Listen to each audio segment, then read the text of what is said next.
Hello everyone. I wanted to make this video about my personal experience in a mental hospital or psych ward, whichever form you understand best. Now, I want to preface by saying this is what I experienced. This may be similar or different to somebody else's, but I just wanted to tell my story. I know I haven't uploaded a video in over a year. Part of that has to do because I was in a psych ward last year of 2019. So I would just tell you my story, and hopefully the video is not too long so you guys can listen to the whole thing. I want to first also mention that to a trigger warning that this will have suicidal ideations. If you're suffering from that at the moment, I don't think this is the best video to watch, but I'm just giving a warning so you can know ahead of time. Anyways, what happened was I had gone to therapy. I had written a suicide note and I showed it to my therapist. My therapist then ended up calling the EMTs, and what happened was 2 police officers actually came in, which she told me was gonna happen. But I didn't understand why. But they came in, so they started asking me questions, and then if I had like any weapons on me, which I told them no. Then eventually the EMTs came in and they started asking me questions about like if I'm taking medications, what's the dosage, what exactly is the medication I'm taking. I ended up saying that I stopped taking the medication. I'm on Prozac. I think it was 20 milligrams at the time. I don't remember what exactly the milligram was, but I knew I was on Prozac. I stopped taking it because of the side effects that it was having on me, like feeling tired all day, sweating, nauseous, and it was just too much to deal with. So eventually they put me in the hospital. I was taken to the hospital and I was placed in the psych ward of the hospital, and they had about 4 or 5 rooms, and they told me I sat in the room and they took some blood. They removed like my shoelaces, my sneakers. They gave me the hospital clothes that they gave you, the hospital's socks.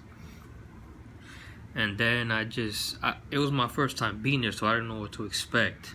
So I just said, okay, they're taking blood, and then eventually they asked me a few questions, what was happening. I told them about my swallowing issue. Watch my first videos about that stuff so you guys can know what I'm talking about. To keep it brief, I have anxiety of choking, because I was choking one time on food, and I started having this fear that I was going to choke every time I took a drink or if I ate something. So anyways, once they took blood, the doctor told me that they were going to transfer me to an actual mental hospital, because I was in the emergency room, not an actual psych ward facility. So I went in the evening around like 8 o'clock. I got transferred to the psych ward, and that's where I started meeting all the patients. And I was scared because, of course, all I'm thinking about is what the whole perception of like mental health and people in a mental hospital, where you have people talking to themselves, people that will attack you at any second, people being aggressive to the staff or to each other. So I was just thinking about that the whole time. So the whole time, once I came into the hospital and I saw a patient with the exact same clothes as me, it became real, and it confirmed to me that I was actually in a psych ward. Then I started walking around a bit, because I mean, you really don't have nothing to do in the psych, when you're in there. I'm sorry about my nose. I don't know why. Well, my nose is itching so much right now.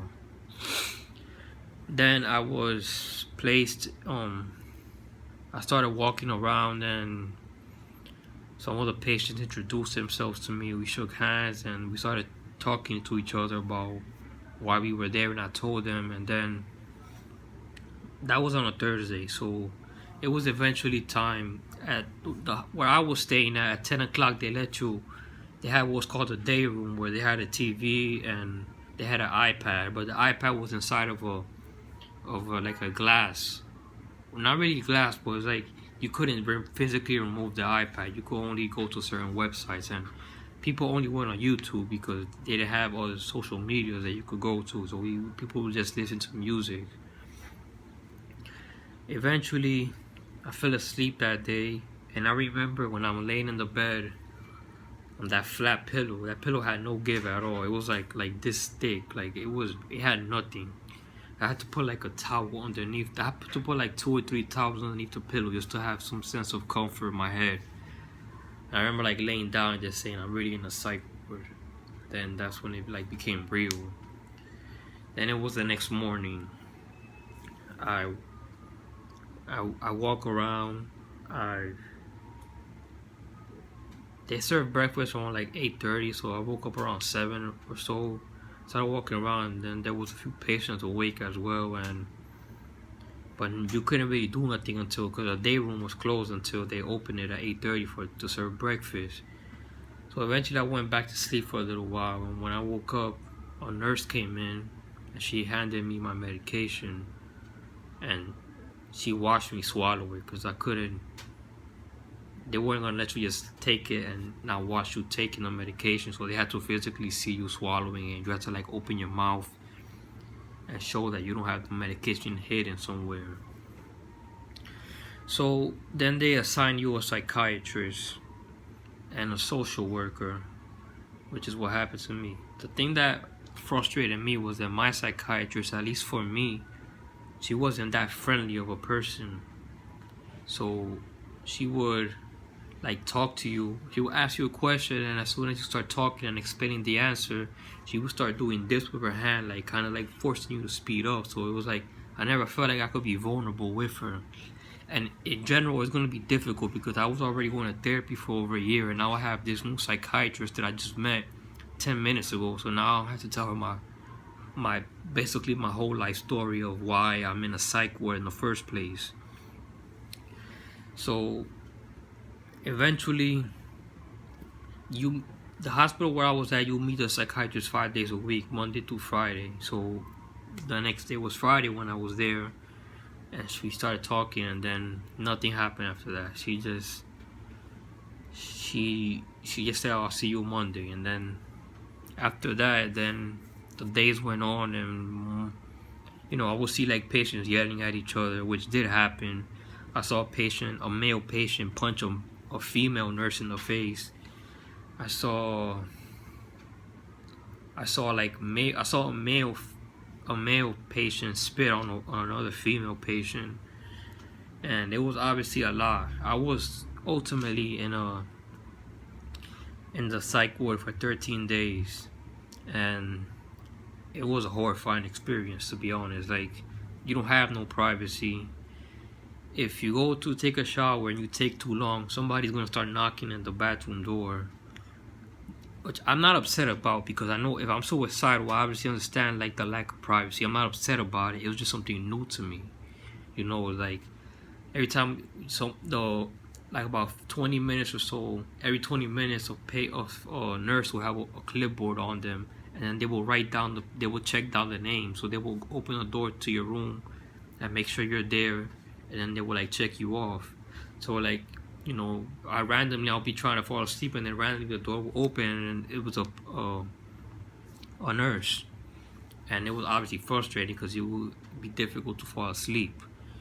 So it's like there's no locks to bathrooms. If you're in there too long, the staff starts to get suspicious. If you have some patients that may get aggressive with you, and you don't know what potentially could happen to you, because I'm not an aggressive person. I don't like violence. So I was always looking around to be aware of my surroundings.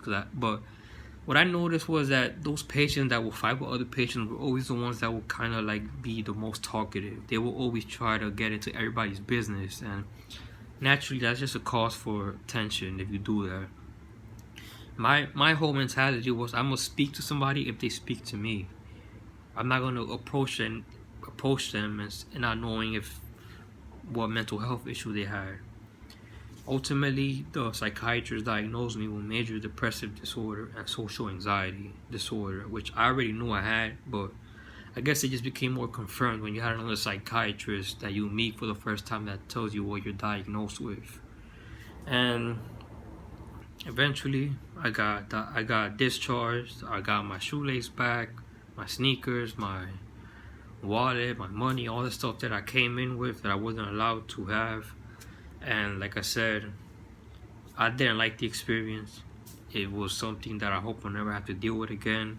I can't determine the future, so I don't know what's gonna happen. But being in a psych ward is not fun. I've seen like people write stories about their experience with videos online, and I've never seen somebody say that they like being there. For some people it helped, for others it didn't. For me, I would say it was about in the middle. It didn't really help too much, to be honest. Because the minute you tell your psychiatrist you're feeling anxious, the next day you're prescribed new medication, which doesn't make any sense to me. I may just feel anxious at that day, but I don't need new medication because it takes a while anyways for your body to adjust to medication and see how it makes you feel. But like I said, I spent there 13 days. It was a learning experience, and that's my personal experience in a mental hospital. I'll try to upload more videos and be more consistent. And anyways, if you guys want to talk to me, you can email me, you could respond in a video, comment, tell me what you guys think of the video. I know it's kind of long. I know it's almost 12 minutes. I'm going to try to end it right now. Have a good day. Peace.